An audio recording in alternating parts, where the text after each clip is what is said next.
নমস্কার, আমি Lakshmikanta Roy, motive speaker and leadership consult. আজ 26 জানুয়ারি। আজ শুধু একটা তারিখ নয়, আজ ভারতের আত্মসম্মানের দিন। আজ সেই দিন, যে দিন ভারত বলেছিল আমরা নিজেরাই নিজের ভবিষ্যৎ লিখব। বন্ধুরা, আজ স্বাধীন বাতাসে নিঃশ্বাস নিচ্ছি, কিন্তু এই স্বাধীনতা কি ফ্রি? না, এই স্বাধীনতা রক্তে কেনা। যখন ভগৎ সিং হাসতে হাসতে ফাঁসির মঞ্চে উঠেছিল, যখন সুভাষচন্দ্র বসু বলেছিল তোমরা আমাকে রক্ত দাও, আমি তোমাদের স্বাধীন দেব, তখন তারা জানতেন তারা নিজের ভবিষ্যৎ নয়, আমাদের ভবিষ্যৎ গড়ছেন। আজ প্রশ্ন একটাই, আমরা কি তাদের যোগ্য উত্তরসূচি হতে পেরেছি? স্বাধীনতা মানে শুধু ভোট দেওয়া নয়, স্বাধীনতা মানে দায়িত্ব নেওয়া, স্বাধীনতা মানে অজুহাত নয়, কঠোর পরিশ্রম।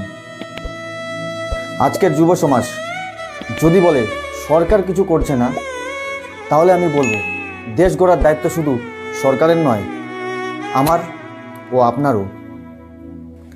ফ্রিডম ফাইটাররা সুযোগ পাননি, তবু তারা লড়েছেন।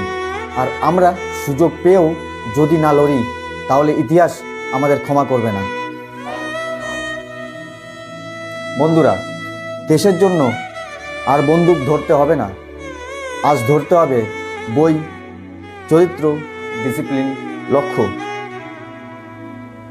এই চারটে জিনিস, একজন সৎ নাগরিক, একজন দায়িত্বশীল যুবক, একজন স্বপ্ন দেখা ভারতীয়, এই তিনটি আজকের সত্যিকারে দেশপ্রেম। চলুন আজ 26 জানুয়ারি শপথ করি, আমি দুর্নীতিকে না বলবো, আমি আলসেমিকে না বলবো, আমি নিজের জীবনকে এমনভাবে বানাবো যাতে আমার দেশ আমাকে নিয়ে গর্ব করে। কারণ মনে রাখবেন, দেশ আগে, আমি পরে। এই ভাবনাই আমাদের প্রজাতন্ত্রকে বাঁচিয়ে রাখবে। জয় হিন্দ।